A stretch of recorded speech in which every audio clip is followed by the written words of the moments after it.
Good morning, Your Honor. Good morning. Okay, you were due in court and you failed to appear. You're charged with failing to yield the right of way in a crosswalk. And your reason for not appearing, Inspector Quinn, you'd be interested in this. Welcome back to another incredible episode straight from the courtroom. Today, we're breaking down not one, but two cases that will have you on the edge of your seat.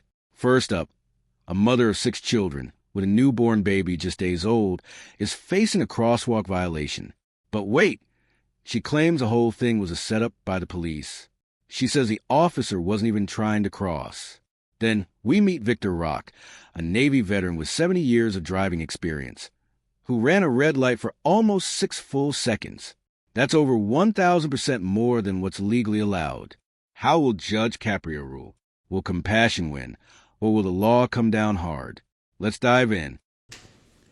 She did not appear in court because she was home with her 4-day-old baby. And she thought it was more important to stay with the baby than to come to court. I'm sure you agree 100%. My daughter is home with her 6-day-old baby right now, so I am very familiar with that.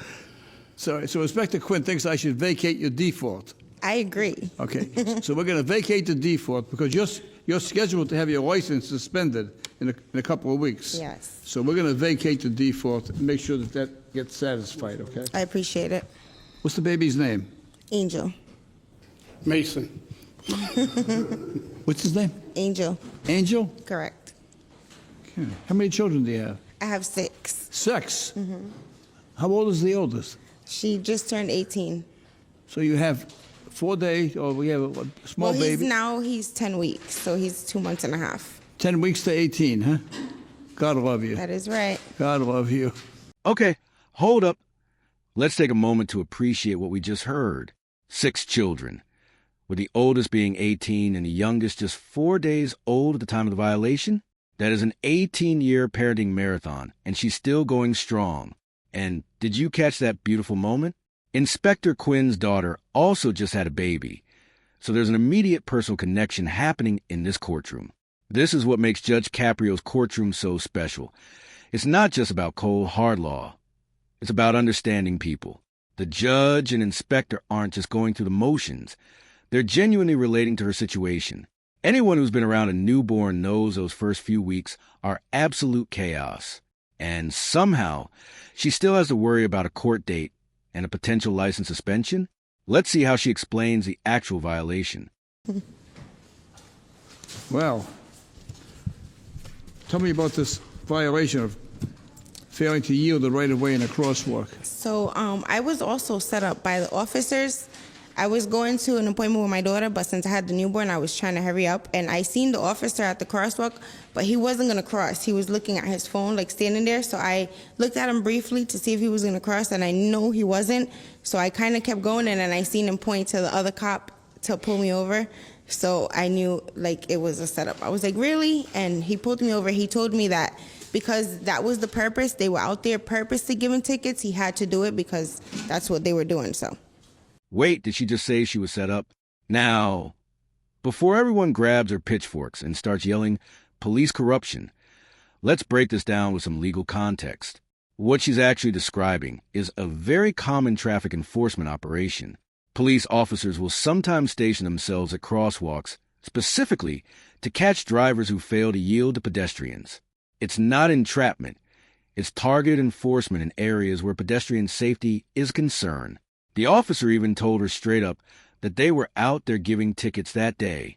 But here's where it gets legally interesting.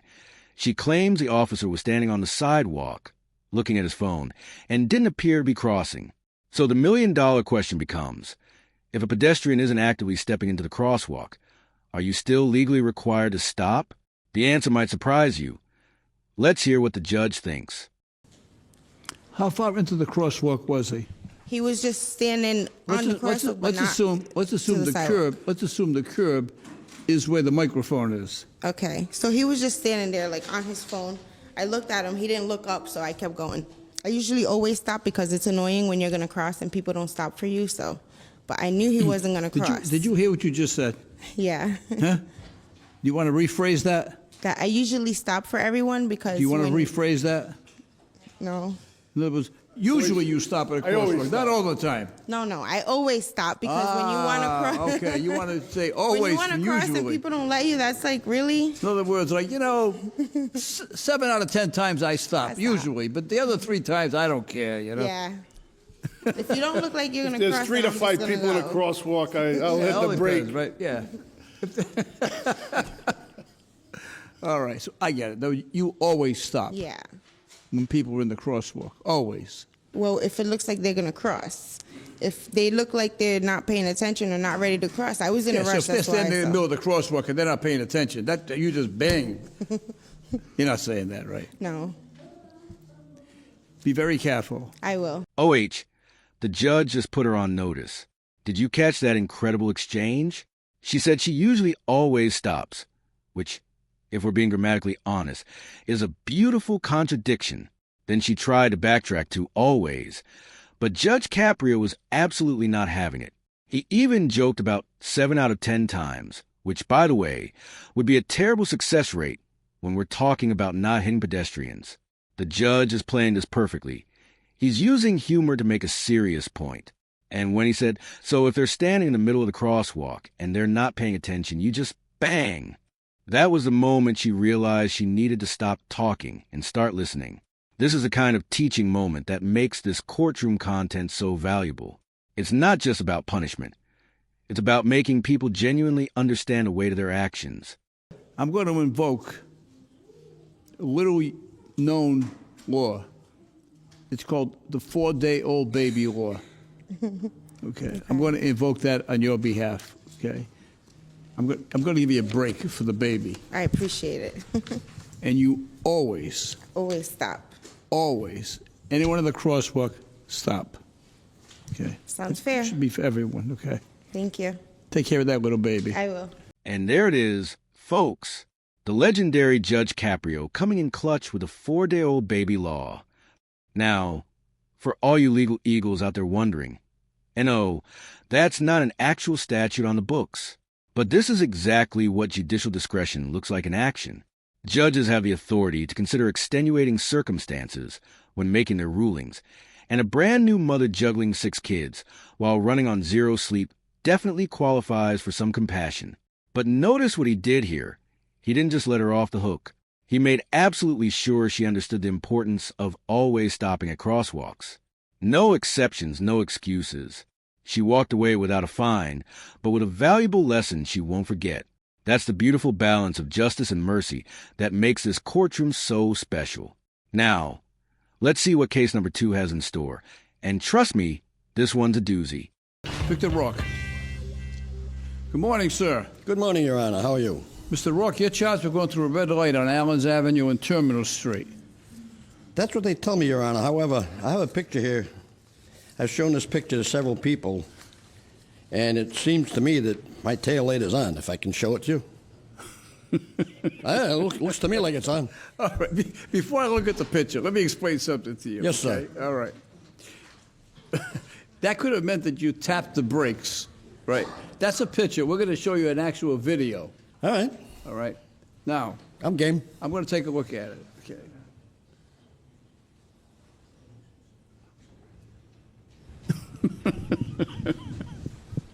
All right.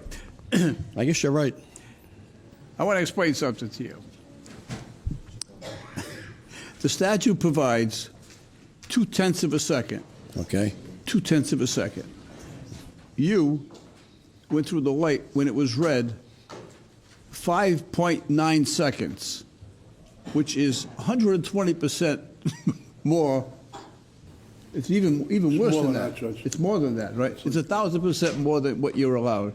You're allowed 0.2 of a second. Whoa. Did everyone catch those insane numbers? Let me break this down for you, because this is actually wild. The law allows for 0.2 of a second. That's basically just enough time for your car to clear the intersection as the light changes from yellow to red. Victor Rock? He was cruising through that red light for 5.9 seconds. That's not a little oopsie. I misjudged a yellow. That's almost 6 full seconds of driving through a red light. The judge even did the math. That's over 1,000% more than what's legally permitted. At this point, you might be thinking, There's absolutely no way he's getting out of this ticket. Case closed. Pay the fine. See you later. But then the judge notices something about Victor's demeanor, a certain military bearing. And once you hear where this conversation is about to go, you'll understand why context and personal history matter so much in these cases. Get ready. Folks, this is about to get emotional. You were 5 seconds. But let me ask you something. I'm looking at you, and you sort of have military bearing. Do you have a military background? Many years ago, sir. Yeah, what service were you in? Navy. Yeah. And where were you stationed? I mean, did you go? Started out in Hawaii and stationed in Japan. Oh, so you spent time in Hawaii. You owe the government some money for that vacation. No, as far as I'm concerned, they owe me.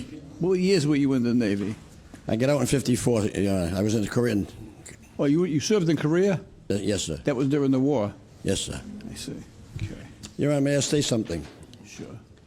In the 70 years I've been driving, I think this is the second red light ticket I've gotten. Yeah, you've been behaving yourself. Now all of a sudden, All of a sudden, I made a boo-boo. Yeah.